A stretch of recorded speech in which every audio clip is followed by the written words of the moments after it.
Hello, welcome back to my channel. ഇന്നത്തെ special എന്താണെന്ന് വെച്ചാൽ ബീഫ് എങ്ങനെ നമുക്ക് 2 തരത്തിൽ ഉണ്ടാക്കാം, അതാണ് നമ്മൾ ഇന്ന് കാണാൻ പോകുന്നത്. ഒന്ന് ബീഫ് റോസ്റ്റും അറ്റ് എ ടൈം ഒഴിച്ച് കൂട്ടാൻ പറ്റുന്നൊരു കറി രൂപത്തിലും നമുക്ക് ഇത് തയ്യാറാക്കാം. ആദ്യം വേണ്ടത് എന്താണെന്ന് വെച്ച് കഴിഞ്ഞാൽ അരിഞ്ഞു വെച്ച സവോള, പച്ചമുളക്, ഇഞ്ചി, വെളുത്തുള്ളി, ഇത്രയും സാധനങ്ങൾ നമ്മൾ ആദ്യം കുറച്ച് അരിഞ്ഞ് മാറ്റി വെച്ചത് ബീഫിൻ്റെ ഒപ്പം ചേർത്തി നമ്മൾ കുറച്ച് മസാലപ്പൊടികളും ചേർത്തിട്ട് നന്നായി വേവിച്ചെടുക്കണം. അതെങ്ങനെയാണെന്ന് നോക്കാം. അതിൻ്റെ ഒപ്പം തന്നെ കുറച്ച് വേപ്പിലയും ഇട്ടപ്പോൾ ഇതിൽ കാണിക്കുന്ന പോലെ നമ്മൾ ചെയ്യുക. അതിൻ്റെ ഒപ്പം നമ്മൾ കുറച്ച് മഞ്ഞൾപ്പൊടി, മുളക് പൊടി അതും കൂടി ഞാൻ ആഡ് ചെയ്തിട്ടുണ്ട്. ഞാനത് ഡീറ്റെയിൽ ആയിട്ട് കാണിക്കുന്നില്ല, ജസ്റ്റ് ഒന്ന് പറയുകയാണ്.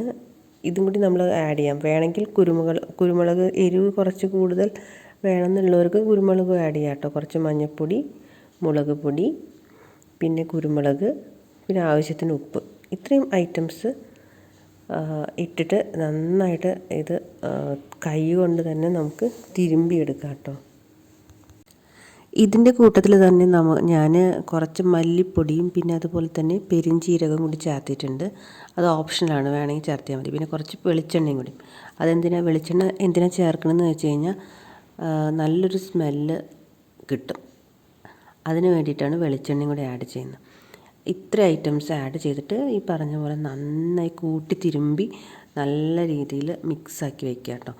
ഇത് ഈ സ്പൂണ് കൊണ്ടും ചെയ്യാം, പക്ഷേ അതിനെക്കാട്ടിയും കുറച്ചുകൂടി നല്ലത് ഈ പറഞ്ഞ പോലെ കൈ കൊണ്ട് തിരുമ്പുന്നത് തന്നെയാണ്.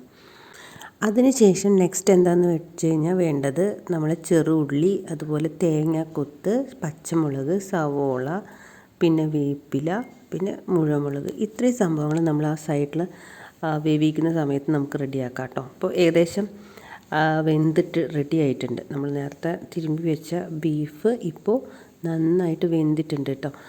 ഇതൊന്ന് ഇടയ്ക്കൊന്ന് ചെക്ക് ചെയ്യുക നമ്മൾ, വെന്തോ ഇല്ലെന്നുണ്ടെങ്കിൽ. വെന്തിട്ടില്ലെങ്കിൽ നമുക്ക് ഒന്നുകൂടി പ്രഷർ കുക്കറിൽ ഒരു 2 വിസിലോ 3 വിസിലോ അങ്ങനെ ഓരോരുത്തരെ നമുക്കറിയാമല്ലോ, അത് വെച്ചിട്ട് ഒന്നുകൂടി വേവിച്ചെടുക്കേണ്ടതാണ് കേട്ടോ. ഓക്കെ, ആ സമയം കൊണ്ട് നമ്മൾ ഒരു പാനിൽ വെളിച്ചെണ്ണ ഒഴിച്ച് കുറച്ച് പച്ചമുളകും വറ്റൽമുളകും നന്നായിട്ടൊന്ന് വാട്ടിയെടുക്കുക കേട്ടോ.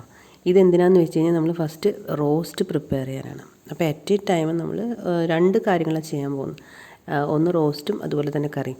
ഇപ്പോൾ നമ്മൾ നേരത്തെ അരിഞ്ഞ് വെച്ച തേങ്ങാക്കൊത്ത്, പിന്നെ ചുവന്നുള്ളി, സവോള, വേപ്പില, ഇത്ര ഐറ്റംസും ഇതിൻ്റെ കൂടെ നമ്മൾ നേരത്തെ വാട്ടി വെച്ച് അതിൻ്റെ ഒപ്പം തന്നെ ആഡ് ചെയ്തിട്ട് നന്നായിട്ടൊന്ന് വഴറ്റിയെടുക്കുക. ആവശ്യത്തിന് ഉപ്പും ചേർക്കുക കേട്ടോ. എന്നിട്ട് ഇതുപോലെ നന്നായിട്ട് വഴറ്റിയെടുക്കുക. ഏകദേശം ഒരു ബ്രൗൺ കളറ് അങ്ങനെ വരാൻ വേണ്ടിയിട്ട് കാത്തിക്കൊന്നും വേണ്ട. നന്നായിട്ടൊരു പച്ചമണം പോണ വരെ ജസ്റ്റ് ഒന്ന് നന്നായിട്ട് വാട്ടിയെടുക്കുക. ഇത്രയേ വേണ്ടോ, അങ്ങനെ നന്നായിട്ട് വാട്ടിയെടുക്കുക. പിന്നെ നമുക്ക് നെക്സ്റ്റ് എന്താണെന്ന് വെച്ചാൽ മസാലകളാണ്. ഫസ്റ്റ് നമ്മൾ മഞ്ഞൾപ്പൊടി ചേർത്തി, പിന്നെ നെക്സ്റ്റ് മുളക് പൊടി, എല്ലാം 1 ടീസ്പൂണാണ്. പിന്നെ ജിഞ്ചർ ഗാർലിക് പേസ്റ്റ് 1 ടീസ്പൂൺ. ഇതിപ്പോൾ ഏകദേശം നമ്മളൊരു ബീഫിൻ്റെ കണക്കെന്ന് പറഞ്ഞാൽ 1 kg ആണ്. അപ്പോൾ 1/2 kg നമ്മൾ റോസ്റ്റും 1/2 kg കറി വയ്ക്കുകയാണ്. പിന്നെ കുരുമുളക്, പിന്നെ അതിന് മുന്നേ നമ്മൾ പെരുംജീരകം ഓപ്ഷനാണ്, വേണമെങ്കിൽ ചേർക്കാം കേട്ടോ. ചേർത്താൽ ടേസ്റ്റാണ്. പിന്നെ കുത്തുമുളക്, നമ്മുടെ ചില്ലി ഫ്ലേക്സ്, വേപ്പില, ഇത്ര ഐറ്റംസ് നമ്മൾ ഇട്ടിട്ട് നന്നായിട്ടൊന്ന് വാട്ടിയെടുക്കുക കേട്ടോ. ഇനി നെക്സ്റ്റ് എന്താണെന്ന് വെച്ചാൽ നമ്മൾ വേവിച്ചെടുത്ത ബീഫ് റോസ്റ്റും ഇതിൻ്റെ കൂടെ അങ്ങോട്ട് ആഡ് ചെയ്ത് കഴിഞ്ഞ് കഴിഞ്ഞാൽ നമ്മുടെ റോസ്റ്റ് ഏകദേശം റെഡിയായി. വളരെ സിമ്പിളാണ് കേട്ടോ. ഇത്രയേ ഉള്ളൂ കാര്യങ്ങൾ ശ്രദ്ധിക്കാനുള്ളൂ. അപ്പോൾ നമ്മളുടെ ആ ഒരു തേങ്ങാക്കൊത്തിൻ്റെ ടേസ്റ്റും പിന്നെ അതുപോലെ തന്നെ ചുവന്നുള്ളിയും എല്ലാം കൂടി മിക്സ് ആകുമ്പോൾ ഒരു പ്രത്യേക ഒരു മണം വരും. നല്ലൊരു ഒരു ഡിഷാണ്. നമുക്കങ്ങനെ നമ്മുടെ റോസ്റ്റ് റെഡി. ഇനി നെക്സ്റ്റ് ഇതിപ്പോൾ ഈ പറയുന്ന പോലെ അങ്ങനെ നമ്മുടെ ബീഫ് റോസ്റ്റ് റെഡി ആയിട്ടുണ്ട് കേട്ടോ. ബീഫ് റോസ്റ്റും ഒപ്പം തന്നെ ഒഴിച്ച് കൂട്ടാൻ പറ്റിയ ടൈപ്പിലുള്ളൊരു കറിയാണ് ഇപ്പോൾ പ്രിപ്പയർ ചെയ്ത് വെച്ചിരിക്കുന്നത്. അതിപ്പോൾ ഞാൻ ഡെക്കറേറ്റ് ചെയ്യാൻ വേണ്ടിയിട്ടാണ് ഇപ്പോൾ നേരത്തെ നമ്മൾ വറുത്ത് വെച്ച ഗ്രീൻ ചില്ലി അതുപോലെ ചില്ലി ഒക്കെ കൂടി നമ്മൾ ഡെക്കറേഷന് വേണ്ടിയിട്ട് ഗാർണിഷ് ചെയ്തിട്ടുണ്ട് കേട്ടോ. ഇതുപോലെ നമുക്ക് ചെയ്യാം. ഏകദേശം നന്നായിട്ട് ഡ്രൈ ആയി വന്നിട്ടുണ്ട്. അപ്പോൾ ഇതാണ് ഏകദേശം ഇതിൻ്റെ ഒരു പാകം. എന്നിട്ട് നമുക്ക് ഒരു ഡിഷിലേക്ക് മാറ്റാം. പിന്നെ ഇത് കാണുന്നതാണ് നമ്മുടെ കറി, ബീഫ് കറി.